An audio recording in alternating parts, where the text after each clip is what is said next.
Análise de Chelsea vs Southampton pela 14ª rodada da Premier League. O jogo terminou em 5-1. Era uma partida que eu particularmente não esperava muita dificuldade, porque o Southampton provavelmente o pior time da Premier League, então era para ser uma vitória com facilidade. E basicamente foi isso que a gente viu em campo e não tem a ver com cartão vermelho. Não é por isso que o Chelsea conseguiu ganhar pelo placar elástico e fez uma partida muito sólida, não é o caso. Enfim, vamos entender o que rolou aqui na partida. Do lado do Chelsea a gente teve gol de Jadon Sancho, Cole Palmer, Noni Madueke, Nkunku e um de Disasi. Do lado do Southampton teve um gol de Aribo. Basicamente foi isso. A dinâmica desse jogo foi muito controlada do lado do Chelsea. A cada minuto do jogo só foi ficando pior pro lado do Southampton. O Southampton foi pra campo com 5-3-2 e o Chelsea foi pra campo com 4-2-3-1. Pra quem caiu aqui de paraquedas e não me conhece, eu sou o Corvo, apresentador desse canal. Seja muito bem-vindo ao Plano Blues. Bom, cara, vamos começar pela parte tática.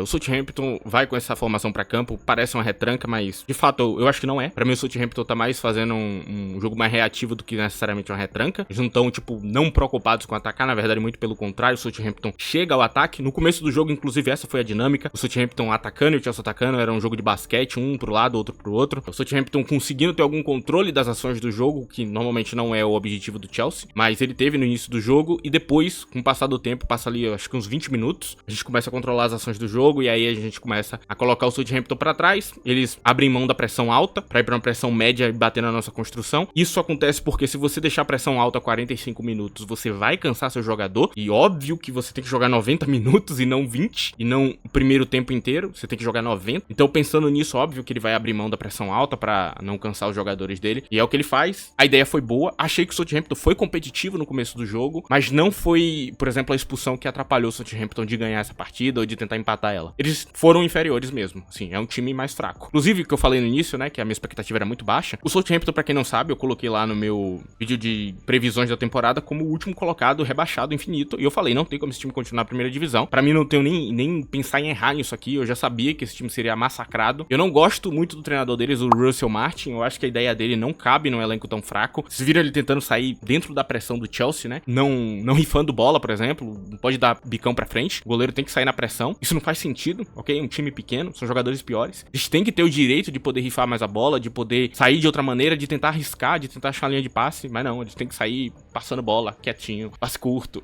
Isso é uma idiotice. Sinceramente, eu acho que não encaixa com a ideia de um time pequeno. É você não saber adaptar sua ideia pra um time pequeno, o que, por exemplo, Kompany fez no Burnley. Podemos lembrar disso. O Burnley foi rebaixado. O futebol em campo era bonito. E aí você olhava pra aquele futebol e falava, pô, muito legal o time, muito bem treinado. Só que não ganhava.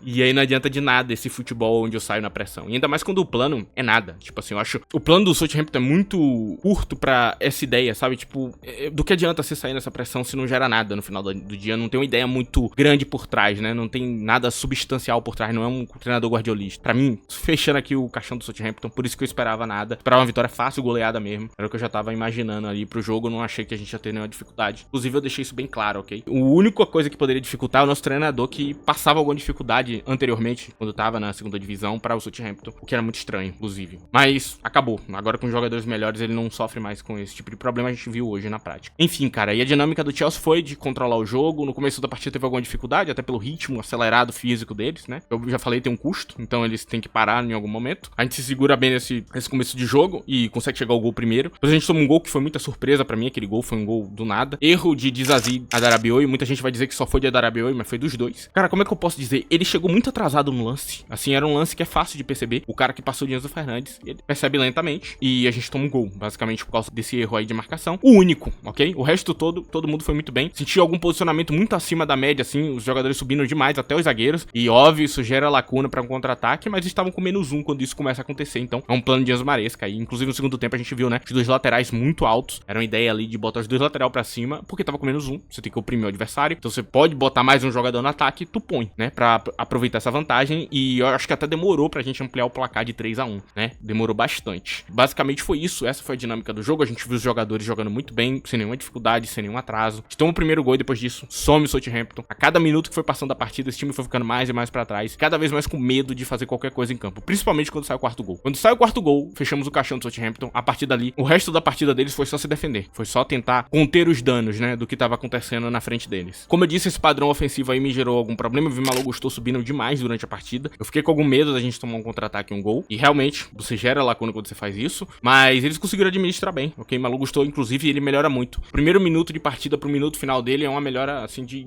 100%. É outro jogador. Ele foi melhorando durante a partida, inclusive quando ele foi ganhando mais liberdade pra poder subir. O que demonstra que Malo Gusto não é feito pra jogar na zaga, né? Ele não é feito, ele jogou aí como o terceiro zagueiro em teoria, no começo da partida. O Curelha que tava subindo mais, né? Ele não é feito pra isso. Porque ele é feito pra jogar mais à frente do campo, pra dar apoio mesmo, pra ser um cara de lado ali, pra dar dando apoio pra um atacante do que necessariamente tá jogando lá pra frente. Deixo isso aqui bem claro pra vocês, ele é um jogador que talvez não encaixe na ideia de ser zagueiro. Enfim, eu acho que pra parte tática foi tudo isso aqui que eu vi, foi todos esses padrões aqui de diferentes que eu vi. De resto, acho que eu posso citar Moisés Caicedo ajudando a linha de marcação ali, né? Porque quando os dois laterais subiam, ele tentava virar o terceiro zagueiro ali. Em muitos momentos ele tava muito atento a isso. Sem bola dele hoje foi brilhante, assim. Tem que fazer exatamente isso aí, cara. Quando você tá deixando lacuna em campo, você tem que ter um cara pra cobrir, né? Pra ter a leitura, falar, pô, tá acontecendo ali, eu vou ter que cobrir aquele espaço em campo. Foi exatamente o que Caicedo fez. Agora a gente vai pra polêmica do cartão vermelho. Era cartão vermelho? Olha, não precisa nem perguntar. Assim, cara, se agredir um jogador do outro lado e não ser punido, é maluquice. Quando aconteceu com o Romero lá no jogo com Thomas Tuchel, Tottenham versus Chelsea, eu achei bizarro. O cara puxou o cabelo de Cucurella e não foi expulso. A jogada continuou. E foi um jogo que a arbitragem foi bizarra, assim, tipo, foi um monte de erro. Tuchel só perdeu aquela partida por causa da arbitragem. A arbitragem 100% ali. Óbvio que não é algo proposital, é só o árbitro errando mesmo. E aí acaba ajudando alguém, prejudicando alguém. É assim que funciona. Não tô aqui vindo com essa teoria da conspiração, mas pra quem lembra do jogo, tem esse lance bizarro aí que o Romero não sofreu nada. Óbvio, a Premier League começou a ser mais rígida com isso. E agora o VAR tá chamando mais e, mano, tem que expulsar. Assim, não tem o que fazer. Foi um puxão leve? Foi. Mas não era pra puxar. Por que tu puxou o cabelo do cara? Pra quê? Não tem sentido. Eu podia segurar em outra parte. Ou nem segurar, né?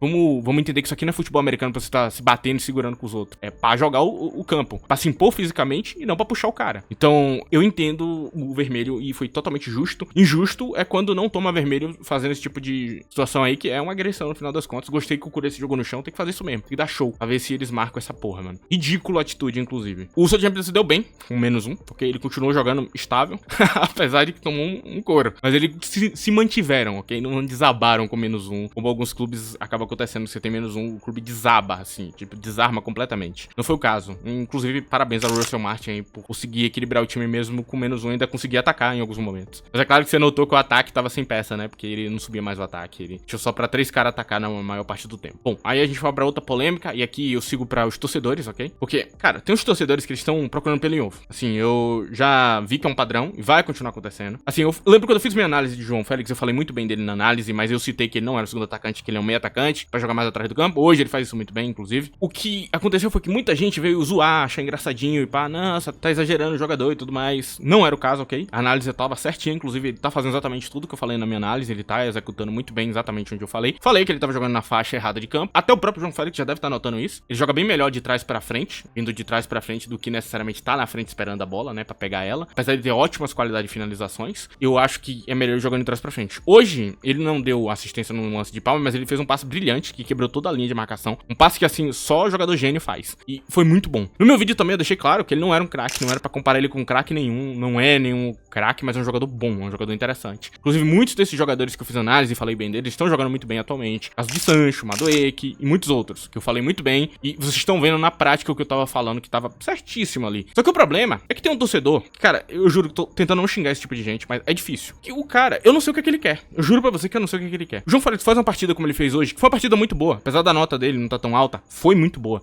Tipo, assim, bola dele maravilhoso e tudo mais. E o cara, eu não sei o que é que ele quer. Ele quer um a mais, que eu não sei de onde é que ele quer tirar. Então, o João Félix, ele joga bem na Conference. Ah, porque é a Conference. Aí chega no final do jogo, ele tá cansado, o cara fala, olha, no final do jogo ele teve preguiça de... Não, cara, ele tá cansado, ele tem estamina baixa. Palmer tem estamina baixa. João Félix tem estamina baixa. Um monte de jogador tem estamina baixa. Eles não aguentam correr 90 minutos, porque é muito cansativo o futebol profissional, cara. Você corre muito atualmente, fazendo pressão alta. Acaba cobrando demais do jogador. Então, tem jogador que vai ter um ritmo mais lento na segunda parte do jogo. E é o caso do João Félix. Tem alguns que, especialmente, aguentam correr o jogo inteiro, como Gallagher, como Pedro Neto, por exemplo. É um que vocês veem que corre o jogo inteiro sem cansar. Mas é uma exceção à regra. Não é a regra. E aí você pega pra reclamar disso. Eu vejo gente reclamando disso de João Félix. Nossa, no fim do jogo ele tá displicente, ele não se importa. Não, cara. Às vezes o cara não lê a jogada. Às vezes ele tá, pensando no que ele vai fazer no ataque. Aí ele não lê a jogada e acaba um cara passando. Algum erro pequeno, assim, tipo, um a mais, que você poderia cobrar do jogador, mas que não é nada demais, velho. Então, o que eu tô notando é que tem uns torcedores que eles odiavam esses jogadores antes deles entrar e eles não querem aceitar o fato deles estar jogando bem. Então, toda vez que eles errarem o mínimo, eles vão cobrar um absurdo. E aí tem jogador que não tá fazendo porcaria nenhuma, que tá jogando mal pra caralho, e eles não cobram. E aí tem jogador que a única coisa que o cara faz é fazer gol. Tipo assim, ele faz um gol e E o resto todo do jogo dele é uma merda, é ruim, é fraco e ele não cobra. Não dá pra entender, assim, sinceramente. Eu não sei o que vocês querem, ok? E, cara, isso é muito feio, velho. Isso é muito feio, assim, tipo, é uma das torcidas que tá fazendo isso, que é a única, assim. Essa é a regra. Se fosse os caras jogando aqui, isso que eles estão jogando aqui no Chelsea, no Tottenham, eles seriam Deus. Eles seriam Deus pros torcedores dele. Quem não ia querer o João Félix jogando como tá jogando no Tottenham? Pelo amor de Deus, cara. E aí,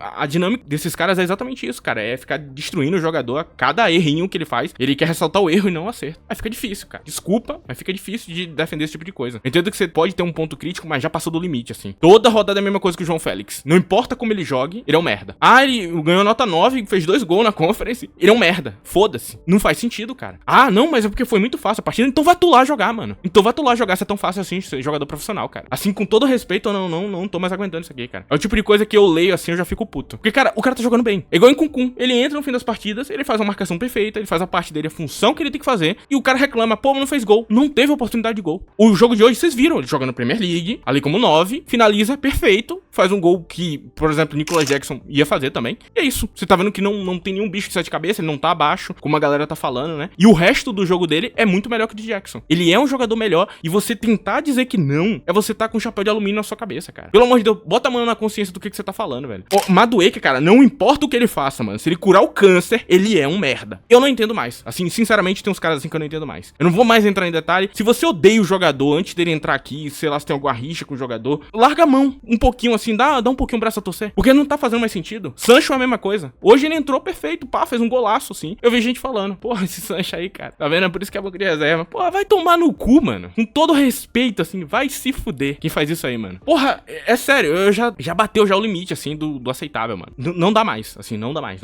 Assim, tipo, eu não entendo esse tipo de gente, eu não entendo por que faz. Só faz. Tem os seus escolhidos, é claro, né? Tem um jogador que pode estar sendo um lixo completo que o cara vai continuar defendendo. E tem uns jogadores em específico que eles odeiam, eles tentam buscar, assim, o pelo no ovo pra tentar atacar o cara. Pelo amor de Deus, mano. Não seja esse tipo de pessoa. Agora, seguindo pra frente, agora que eu falei dessa polêmica aí, porque é uma coisa que eu tô lendo em um monte de lugar, ok? Não é em um lugar, é em um monte de lugar. Agora eu sigo pra falar dos jogadores que jogaram bem e mal. Do lado do Southampton, eu acho que a galera tentou, não conseguiu. Mas eu acho que eu cito o cara que tomou vermelho, o tal do Stephens, né? Eu acho que ele foi inútil pra partida, ainda fez uma merda daquela. O tal do Armstrong, que talvez era pra buscar alguma coisa na figura dele, já que ele é um jogador mais experiente. Os que jogaram bem, eu cito Aribo, fez o gol. Um gol inesperado, mas também a pressão dele durante a partida foi muito boa. Ele tá muito atento no ataque ali. Foi um cara que encheu muito o nosso saco durante a partida. Também cito Kyle Walker-Peters. As jogadas criativas, a maioria delas veio do pé dele. Ele foi bem 880, pra ser bastante sincero. Ali ele oscilou bastante, mas partida boa dele. E o goleiro, Lanley, que se não fosse ele, isso aqui teria sido uma goleada, mano. E é muito interessante porque o Southampton atualmente, e inclusive porque eu falei que essa partida era mais fácil, tá com um monte de lesionados. Os dois goleiros principais estão lesionados, Aaron Ramsdale e Bazunu. Tem uma galera no banco de reserva, no meio de campo, jogadores principais. Então, óbvio, essa é uma partida onde o Southampton tá completamente despedaçado e já é um elenco bem abaixo do esperado, ok? Então, esse Lanley fazer essas defesas aqui nesse jogo foi surpreendente, assim. Eu não esperava que ele ia defender tão bem. Inclusive, tem um gol que Palmer ia fazer que ele chuta bem e ele, atento ali, pega o lance. Impressionante, assim. Esperava menos desse goleiro e ele entregou bastante. Do outro lado do campo, agora falando do Chelsea, né? Eu acho que os que jogaram bem, João Félix, Cole Palmer, Noni Madueke, pra mim, partidas equilibradas entre eles, assim. Partida boa, assim. Madueke gerando muito jogo, João Félix pontual ali no começo das jogadas, né, pra criar as jogadas de fato, não dar o passe decisivo, mas ainda assim sai com assistência, com passe-chave pra Palmer, que foi, cara, aquele passe foi lindo, velho, passe de craque, sim, incrível. É craque não, mas o passe foi de craque, um momento craque de João Félix aconteceu. Enzo Fernandes foi perfeito no meio de campo, o equilíbrio perfeito entre defesa e ataque. Ele tava numa função que é bem difícil de fazer, porque os dois laterais estavam subindo, então ele tinha que cobrir o meio de campo quase que sozinho, pra Caicedo poder ficar mais perto da linha de marcação, e fez com perfeição. Gostei do jogo de Enzo Fernandes hoje também. O Falou gostou, tem um começo bem lento, e a partir do tempo a partida vai passando, ele vai melhorando. No fim do jogo ele foi um dos melhores em campo, meu ponto de vista. E o melhor em campo, Christopher Nkunku fez um gol, deu assistência, e o gol de Palmer é dele. Quem quiser ver o lance e dizer que não, era dele. Assim, se Palmer deixasse só protegesse a bola seria gol, provavelmente sim. Só pra deixar claro aí contaria pra Nkunku. Então pra mim o MVP da partida é ele, o melhor jogador em campo, partida perfeita assim de Nkunku. Eu não tenho do que reclamar, do que falar desse jogador, maravilhoso. Aí pra quem tava falando, né, que era só na Conference, na Premier League ele não faria nada, MVP da partida hoje jogando pra caralho. E aí, você vai falar o que agora? Ah, porque é o último colocado. Vamos lá, invente uma nova desculpa. Eu quero ver você inventar uma nova desculpa. E aí, você vai falar o que hoje? Que o gol que Palmer faz ali, que ele corta todos os jogadores ali, Jackson também ia fazer? Você vai me dizer isso? Você vai mentir na minha cara? Tá bom, vamos lá. E o recado final é exatamente esse aqui pra você, torcedor, cara. Por favor, não seja esse tipo de pessoa. Eu peço, velho, pelo amor de Deus, não seja esse tipo de pessoa. Não pegue raiva de um jogador e não importa o que ele faz, você fica dando hate no cara, não importa o jogo que ele faz. Não faz sentido fazer isso, cara. Nenhum. Tem que dar o braço a torcer às vezes. Até Robert Sanches, né, que é um goleiro que eu não gosto, já falei aqui. E ainda assim, quando ele faz uma boa partida, eu vou falar. Ele fez uma boa partida, salvou a gente, pá. E é isso, cara. Tem que dar o braço a torcer quando tem que dar o braço a torcer, velho. E aí eu posso citar também aqui, Sancho, né, que pra finalizar esse vídeo, chegou do banco de reserva, fez um golaço. E pra quem falava, né, não chuta pra gol. Chutou hoje. E aí? Vai falar o quê? Vai falar o que hoje dele? Vai vir alguém reclamar, não, mas esse cara aí, mano, a carreira dele acabou, por que a gente tá contratando esse cara ruim? Tá bom, mano, tá bom. Enfim, cara, este é o vídeo de hoje. Eu tive que ter esse tom crítico porque foi meses lendo esse tipo de coisa enquanto esses caras jogavam a conference. E é bom ver eles dando a volta por cima hoje, né? Enfim, cara, se você gostou desse vídeo, não esqueça de deixar o like. Se você quiser também compartilhar esse vídeo, ajuda bastante o canal. É isso, rapaziada. Valeu, tchau.